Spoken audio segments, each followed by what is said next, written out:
she's observing almost a dissection of the body in the bedroom floor. He captures them on camera and preserves their body parts in jars. At least one of the boxes contained a severed female breast. There was an initial sort of awe of silence. Is he a cold-blooded serial killer? He is a sexual being, and he was a psycho.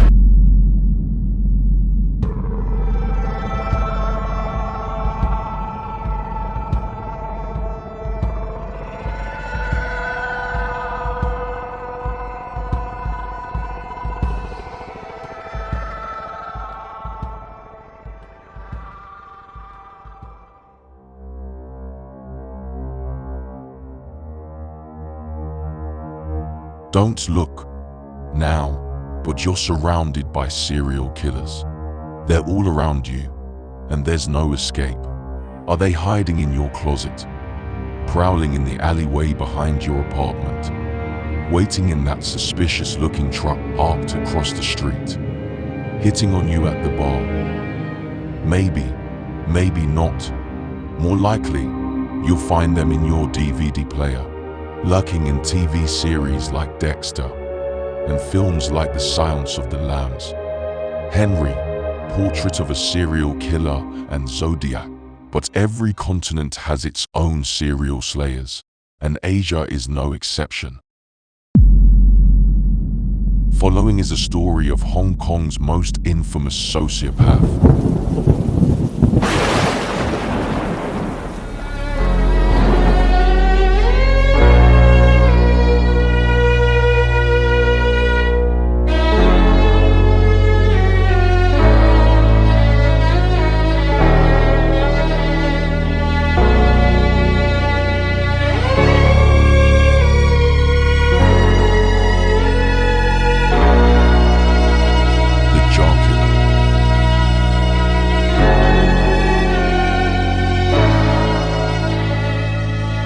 It was an ordinary day in February 1982, when workers constructing a bridge at Chatin, a neighborhood along the Shing Mun River in the Eastern New Territories, Hong Kong, made a horrible discovery. A woman's head was floating in the river. The South China Morning Post reported that 2 legs and 2 arms were also found soon after the discovery of the head of an unidentified woman.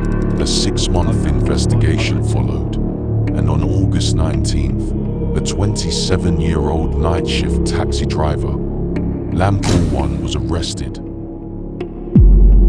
Lam had always been a loner. When he was growing up in Malaysia, his father used to beat him and his mother. He once hit Lam so hard that the boy was knocked unconscious. The abuse stopped when they moved to Hong Kong and Lam was in his teens, but he had trouble making friends at school. His electronic chess set was his closest friend. As an adult, he got a job as a taxi driver and chose to work the night shift because it suited his temperament. He continued to live in the family home in Tai Hang Road, sharing a room with his younger brother. Lam was obviously not a happy, well-adjusted man. This goes some way to explaining what happened just before 4 a.m. on February 3rd, 1982, when he picked up a woman passenger in his taxi outside a restaurant in Tsim Sha Tsui.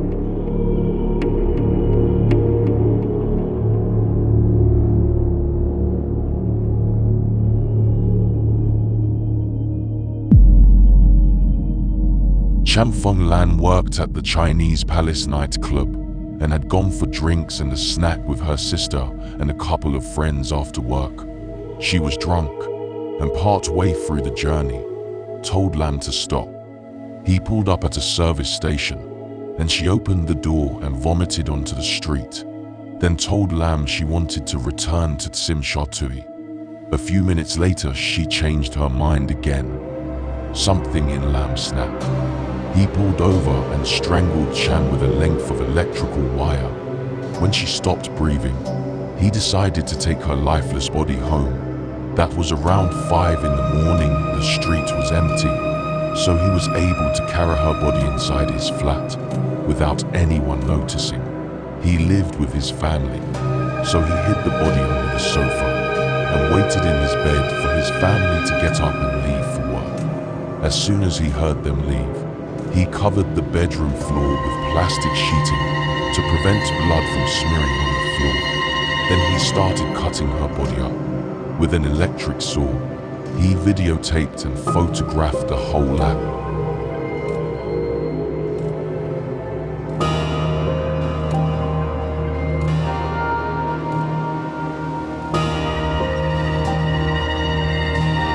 When he finished the work, he wrapped the head, limbs and torso separately and moved them back into his taxi.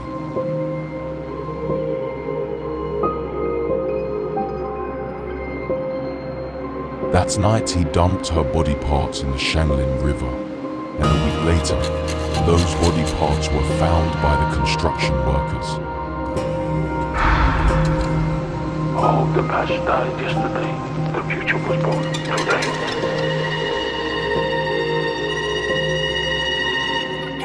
He carried on a killing spree for the next 7 months, resulting in the horrific and gruesome death of 3 more women. If he committed his first murder in a fit of rage, his second murder was well planned before he set out on a hunt for his new victim. He bought surgical equipment and formaldehyde.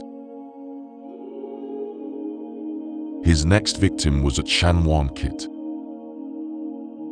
a 31-year-old trade cashier at a St. Augustine bank. Her murder was carried out in the same manner as the murder of his first victim, luring her into his taxi and strangling her to death with an electric wire. He again took her to his family home, but this time he performed necrophilia before dismembering her into several pieces. Reportedly, Lam had intercourse for the first time when he engaged in necrophilia with his second victim's body. He continued to perform sexual acts on his subsequent victims' bodies. He wrapped her body pieces and put them inside a rice bag before throwing it onto Tai Hang Road.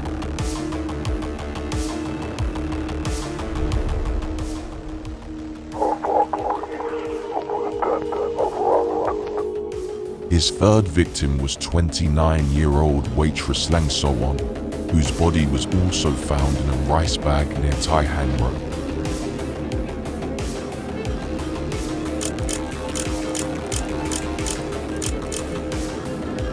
He's also brought to the site to indicate the exact locations. Over the next 2 days, police discovered decomposed bodies of 2 young women. Both are found in fetal positions inside rice sacks.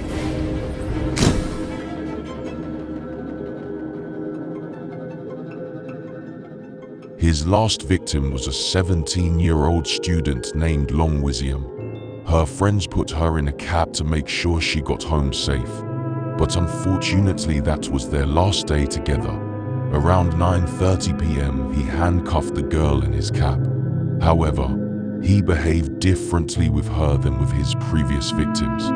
After handcuffing her, he talked about his family, religion, and life for hours, eventually killing her around 4 a.m., the time when his night shift ended. The girl fell asleep. He then strangled her to death and took her body home with him so he could carry out his gruesome plan. When he was preparing to take photos of her body, a lamp fell on her thigh and burned her skin. This left a burn mark on her body, which later led to his arrest. One strange thing about his behavior was that he took photos of the bodies and got his photos developed at a photography store. Seemed like he didn't even care if he got caught or not. Over a month later, Lam Kor-wan is arrested at the Kodak store, where he had deposited the roll with Lung Wai-sum's photos. But it takes the Hong Kong police another 6 months to corroborate Lam's confessions with all the evidence and complete the investigation. Finally, on 3rd March 1983, Hong Kong's most sensational murder trial begins. Inside, appearing before Mr. Justice Weber, when he pleaded guilty of manslaughtering 4 women between February and July last year.